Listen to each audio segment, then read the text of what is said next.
Reach heaven's joys, O bright and sun. Heart of my heart, whatever befall, still be my vision, O ruler of Hello, welcome back to our study of the book of Genesis, the book of beginnings. You remember last time we were looking at Jacob as he prepared to and actually set out, leaving from the service of Laban.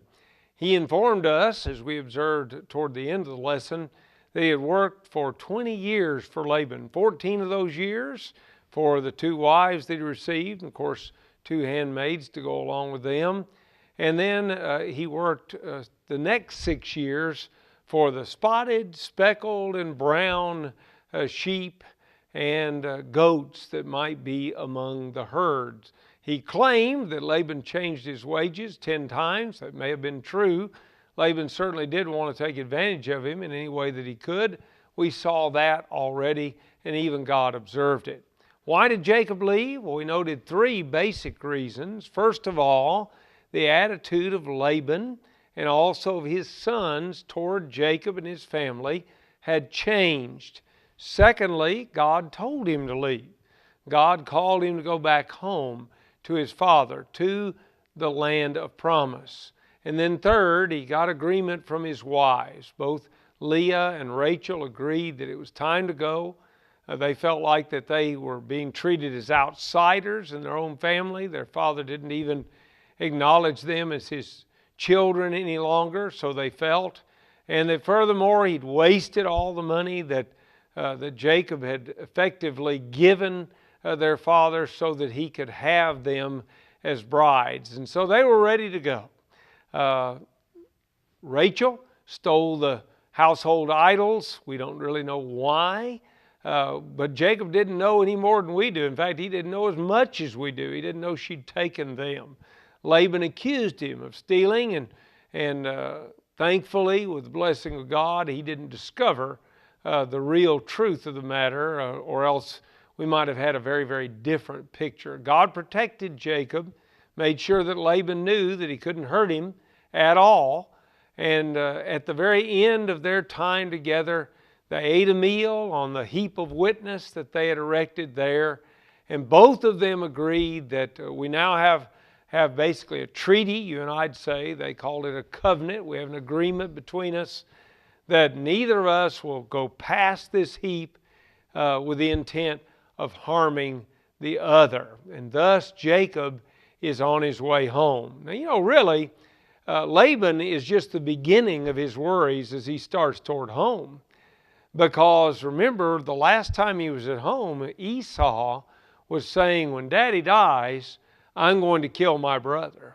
And so what's going to be the attitude of Esau when Jacob gets back? Well, that's effectively what we'll learn about next, along with several other things. Chapter 32 of the book of Genesis begins this way. So Jacob went on his way, and the angels of God met him. When Jacob saw them, he said, "This is God's camp." And he called the name of that place Mahanaim. Now, Mahanaim means 2 camps. And what he's saying is, God's angels are camped here. It's God's camp, but it's also a camp for me and for my family. Then Jacob sent messengers before him to Esau, his brother, in the land of Seir, the country of Edom. And he commanded them, saying, "Speak thus to my lord Esau." Now, I want us to notice as we go through this, the words that are used here. Jacob is very careful with his words. He says, "Speak thus to my lord Esau." He's putting Esau in the high position. Now watch what he does with himself. "Speak thus to my lord Esau. Thus your servant," Jacob says, "I have dwelt with Laban and stayed there until now. I have oxen, donkeys, flocks, male and female servants, and I have sent to tell my Lord that I may find favor in your sight." And hear him again. Twice now he's used the expression for Esau, Lord. He's calling him the higher one, the one that belongs on top. He's portraying himself as a servant in this case.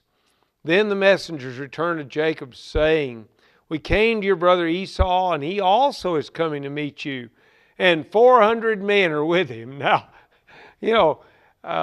Jacob's bound to be suspicious about this. Esau's coming with 400 men. It doesn't take 400 men, really, to come greet your brother, not from the view of Jacob at least. And so he's concerned what's going to happen when Esau arrives. So Jacob was greatly afraid and distressed. And he divided the people that were with him, and the flocks and the herds and camel, into 2 companies. And he said, if Esau comes to the one company and attacks it, then the other company which is left will escape. Then Jacob said, O God of my father Abraham, and God of my father Isaac, the Lord who said to me, return to your country and to your family, and I will deal well with you. Now just pause a minute. He's not through talking to God. But listen to him. He's still calling God, God the Father of, God of my father Abraham, and God the Father of Isaac. He's not calling this my God. He's not calling God his God. Instead, he's the God of Abraham, the God of Isaac, but not yet. By at least Jacob's words, not yet the God of Jacob. That's significant, it seems to me. So he goes on. I am not worthy of the least of all the mercies and of all the truth which you have shown your servant. For I crossed over this Jordan with my staff, and now I have become 2 companies. He acknowledges God blessed him. God said he would at Bethel, but now Jacob is acknowledging, you've done just what you said. I left with just a staff. I'm coming back with 2 entire companies, both of people and herds and flocks, all that's involved in all of that. Deliver me, I pray, from the hand of my brother, from the hand of Esau, for I fear him, lest he come and attack me and the mother with the children. For you said, I will surely treat you well, and make your descendants as the sand of the sea, which cannot be numbered for multitude. So he reminds God of the promise that God made, not necessary. But he did it maybe out of the fear that he had at that time. But he did acknowledge he required the protection of God. That's the only way he was going to be able to deal with Esau, if Esau was still angry. So he lodged there that same night and took what came to his hand as a present for Esau, his brother. 200 female goats and 20 male goats, 200 ewes and 20 rams, 30 milk cows with their colts, 40 cows and 10 bulls, 20 female donkeys and 10 foals. Then he delivered them to the hand of his servants, every drove by itself, and said to his servants, pass over before me, and put some distance between the successive droves. So when you think about it, we've got a drove of sheep, a drove of goats, a drove of camels, a drove of cows and bulls, and a drove of donkeys with their foals. So he's got all these droves are going to be going in succession, and they're separating between themselves. So they'll approach Esau at different moments in time, but consecutively.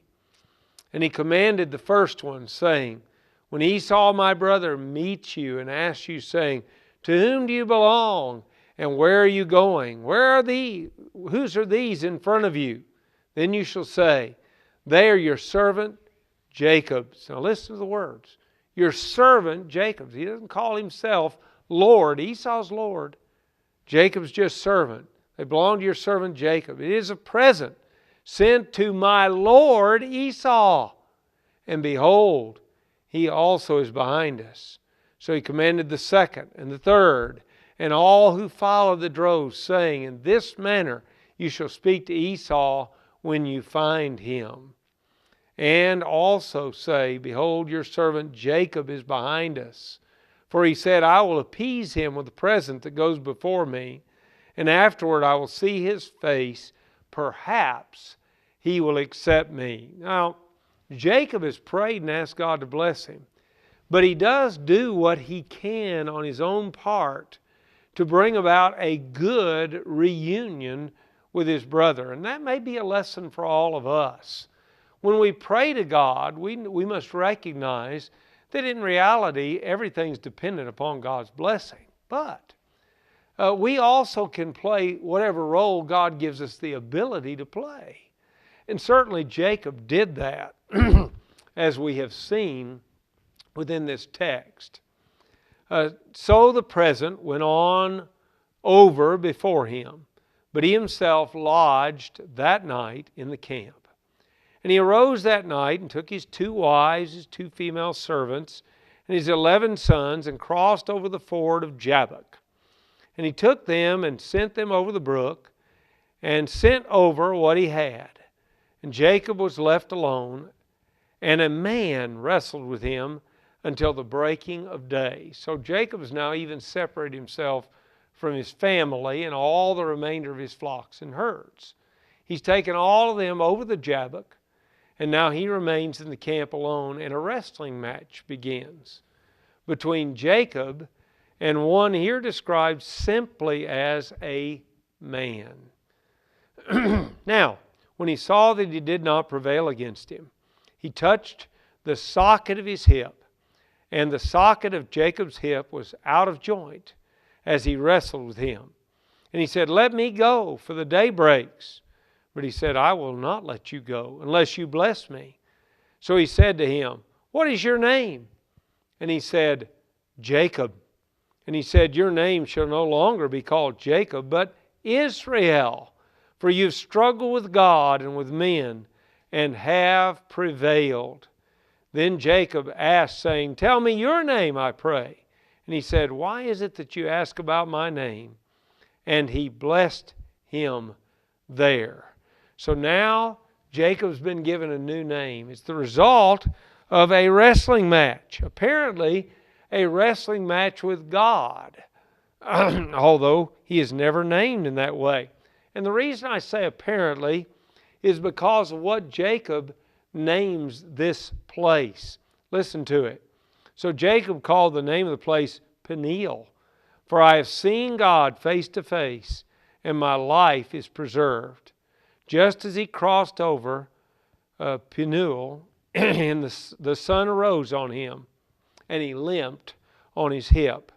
Therefore to this day the children of Israel do not eat the muscle, that shank, which is on the hip socket, because he touched the socket of Jacob's hip in the muscle that shrank. So he's to be known now not as Jacob, but instead Israel, a name that means one who strives with God. Remember, El is one of the names of God, and so Israel, one who strives or wrestles with God, is now his name. Peniel, the name that he gave the place, means face of God. He believes that the one that he wrestled with was God himself. And as a result of this wrestling match and what God did, the children of Israel never ate the sinew of that hip that was what God touched and caused to shrivel in Jacob's hip. Now Jacob lifted his eyes, chapter 33, and looked, and there Esau was coming, and with him were 400 men. So he divided the children among Leah, Rachel, and the 2 maidservants. He put the maidservants and their children in front, Leah and her children behind, and Rachel and Joseph last. You know, it never really stopped, did it? There was always this favoritism, always played toward Rachel. Now it is interesting that he also played favorites with Leah as opposed to the 2 maidservants. The maidservants go first, and their children, then Leah and her children, and last, Rachel and Joseph. So he is again setting things up so that Esau will be greeted in what he believes is the most conciliatory way that he possibly could be greeted. Then he crossed over before them and bowed himself to the ground 7 times until he came near to his brother. But Esau ran to meet him and embraced him and fell on his neck and kissed him, and they wept. Now remember, a kiss in that part of the world is a greeting. You may have seen pictures on television, on the news, when some of the foreign dignitaries in the Middle East will kiss one another on the cheek. Same thing sometimes happens with dignitaries in Europe. Now our custom is not generally that. Instead it's to shake hands. But their custom was to kiss. Esau kissed his brother, but he didn't just kiss his brother. He also embraced him. He hugged him. And that seems to be a good sign, doesn't it? In light of the separation that they had had earlier that was not on the best of terms. And he lifted his eyes and saw the women and the children and said, "Who are these with you?" So he said, "The children whom God has graciously given your servant." Notice, the children are a blessing. God has blessed me with children. You and I need to remember that. Psalm 127, I believe it's verse 3, says, "Children are a heritage of the Lord, and the fruit of the womb is His reward." Well, Jacob sees that. He acknowledges that in his words to Esau. Then the maidservants came near, they and their children, and bowed down. And Leah also came near with her children, and they bowed down. Afterward, Joseph and Rachel came near, and they bowed down. Then Esau said, "What do you mean by all this company which I met?" And he said, "These are to find favor in the sight of my Lord." Now, the company Esau is asking about is all the various animals that Jacob has sent ahead as a gift to Esau. Esau said, "What's this all about?" And Jacob explains exactly what it's about. It's a gift for you so that you will be pleased with me. And Esau said, "I have enough, my brother. Keep what you have for yourself." Verse 10 of chapter 33, Jacob says, "No, please. If I have now found favor in your sight, then receive my present from my hand, inasmuch as I have seen your face as though I had seen the face of God, and you were pleased with me." Now, I'm not sure what all he meant by that, but I suspect that the forgiveness that he received from his brother is at least a part of what he's talking about. Your face is like the face of God. You've been willing to forgive me. And that's an important thing, because they certainly didn't separate with those kinds of terms when they last saw one another. And he's thankful for what he's seeing now. Please take my blessing that is brought to you, because God has dealt graciously with me, and because I have enough. So he urged him, and he took it. Then Esau said, "Let us take our journey, and let us go, and I will go before you."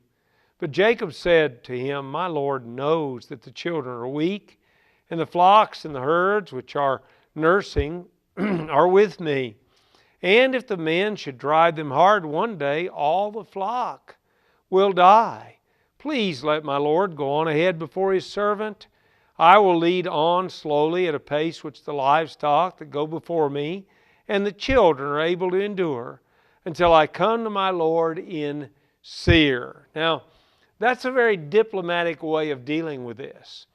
Jacob doesn't want all these armed men, likely, of Esau, to be going with him. Instead, he says, "You go on, we're going to be slow, everything's going to be fine. I'll come see you at home." Now, he's talking about Esau's home in Seir, what later will be called Edom, and we'll talk more about that a little later on.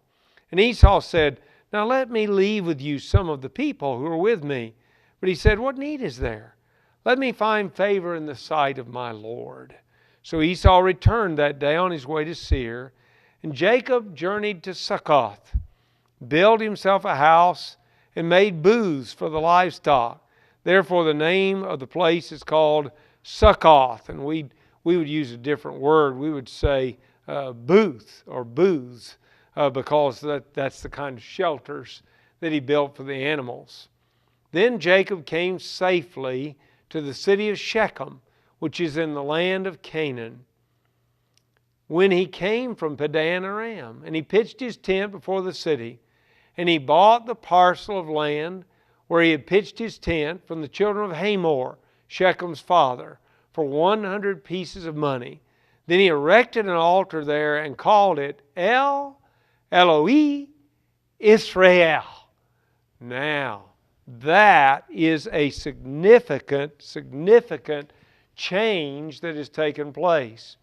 Because now he is settled in Shechem, and for the very, very first time, listen to what he says. El, that's God.